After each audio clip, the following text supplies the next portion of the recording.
Hi, this is Rosa Henson, and this is my video presentation for CNT 898 Master's Project. I live in Belleville, Michigan, and I am an EL teacher at Fortis Charter Academy in Ypsilanti, Michigan. My teaching license is from North Carolina and from Michigan. I have certifications in elementary education and special education cross-categorical from North Carolina and learning disabilities from Michigan. I also am nationally board certified in mild to moderate disabilities. My teaching experience includes 12 years as a resource room teacher, 7 years as a self-contained special education teacher, and 2 years as an EL teacher. My current teaching position, as I said, I am an EL teacher at Fortis Charter Academy in Ypsilanti, Michigan. Interesting facts about my school. It is a public charter school. We have students in kindergarten through 8th grade. We have a large support staff. We have 3 EL teachers, 4 special education teachers, 4 deans, 2 social workers, 2 behavior specialists. My school is one of the National Heritage Academies, and we have a big moral focus education program.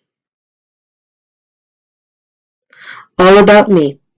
My wonderful husband and I moved to Michigan to be near my mom. We moved here in 2016.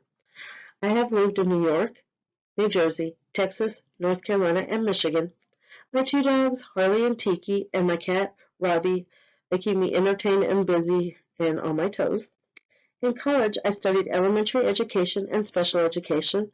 I received my Bachelor of Science in Elementary Education and Special Education in December of 1997 from Stephen F. Austin State University in Nacogdoches, Texas. In my spare time, I like to read, go to the movies, bake, play games, and spend time with my family and friends. Section 2 is my portfolio discussion.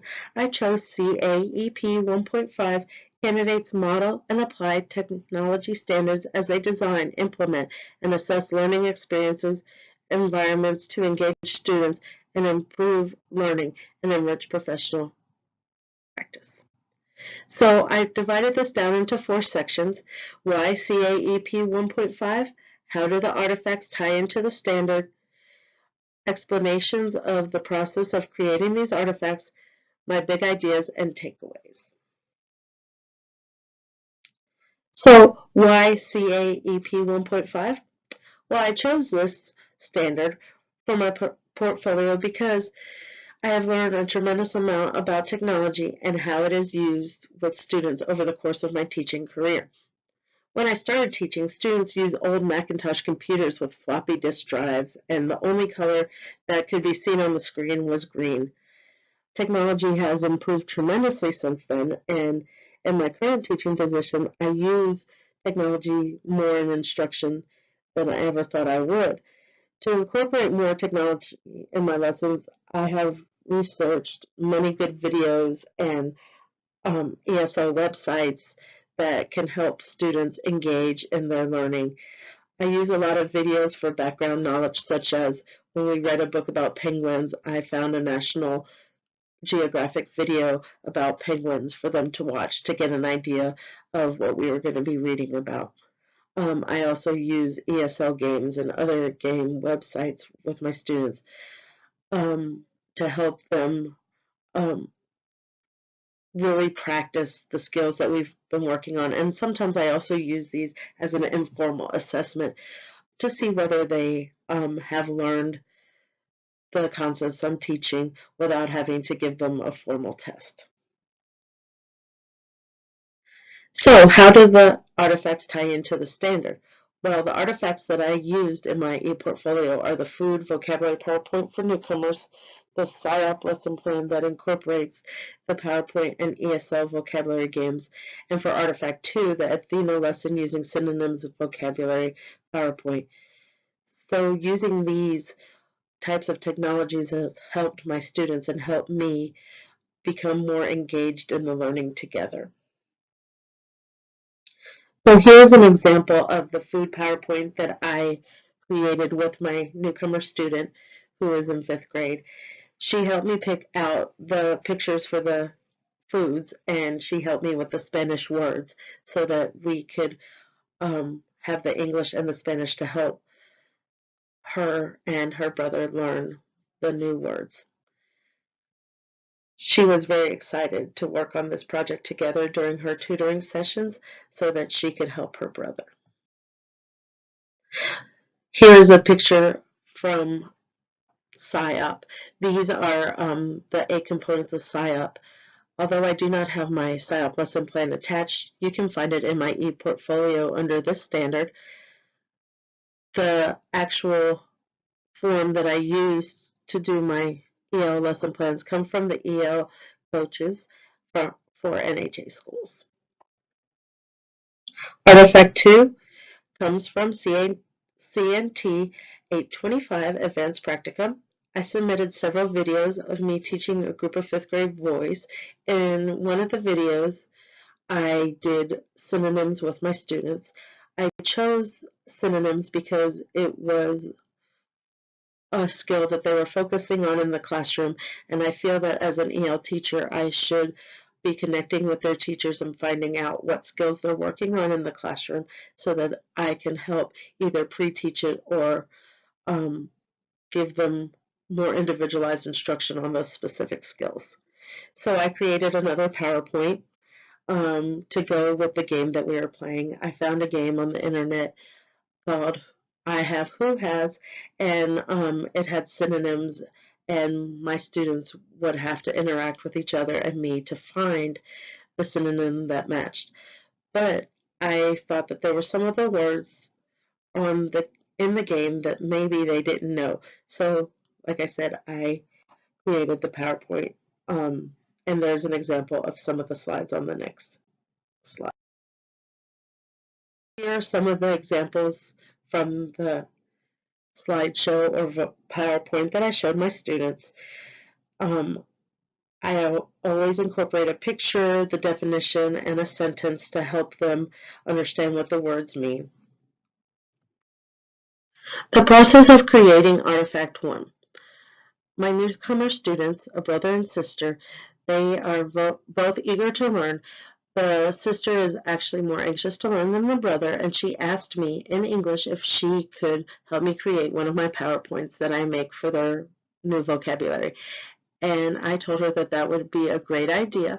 And so one day during her tutoring session after school, we created it together. She helped me find the pictures, and she helped me write the Spanish words along with my English words to help her and her brother learn what the English words were.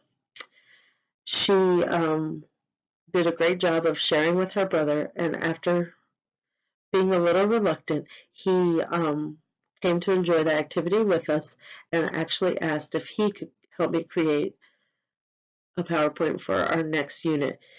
The second part of the artifact is the SciUp lesson plan.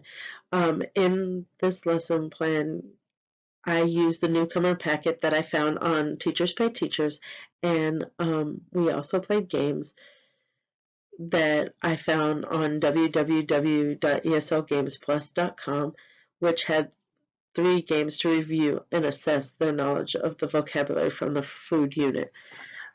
They did enjoy that, and they asked if they could write down the website so that they can try it at home. The process of creating Artifact 2. Artifact 2 is a teaching video from CNT 825 Advanced Practicum. I chose the group that I did the video with because I have a good rapport with them. As I said before, we were working on synonyms because I wanted to align my instruction to what they were learning in the classroom. We were going to play a I Have, Who Has game, and I noticed that some of the words were a little difficult, so I made the PowerPoint for them. In the future, I think I would like for the students to either help me make the PowerPoints or teach their classmates from the PowerPoint. Instead of the teaching being all teacher-centered, let the students teach each other. Reflections on CAEP 1.5. Big ideas. Teaching vocabulary is essential for language learning.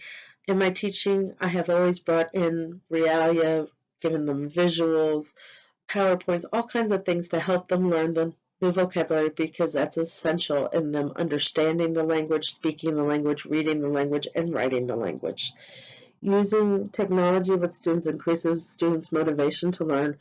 I agree with that wholeheartedly because students do not want to sit there and listen to their teacher for 30 minutes while they lecture.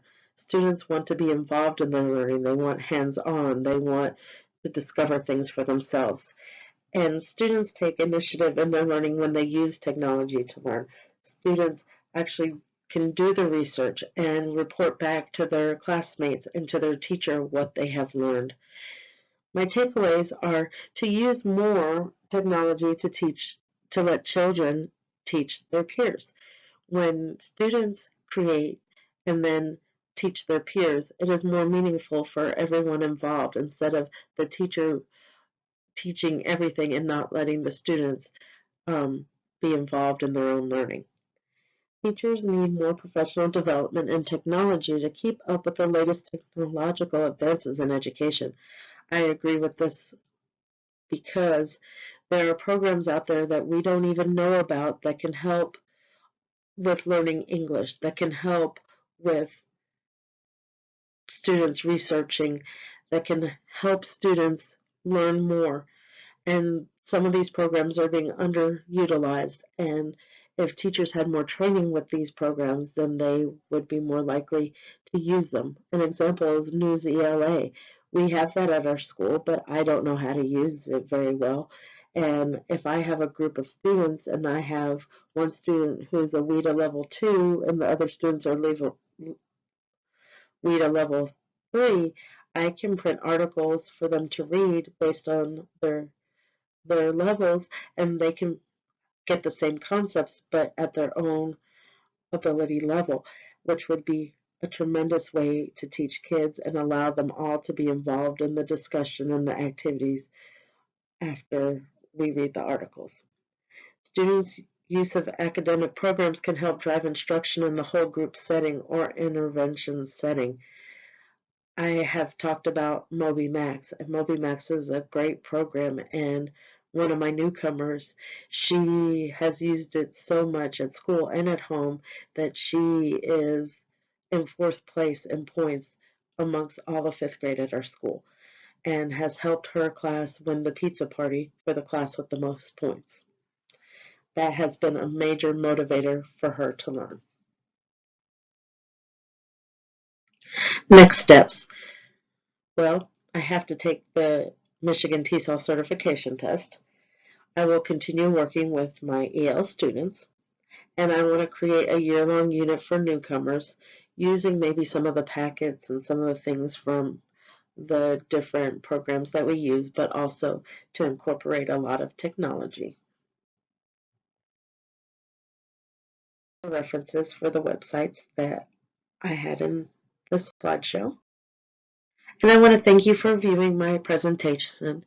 I really do believe that teaching is a work of heart because you need to know your students, you need to love your students, and you need to work together to help them reach their goals.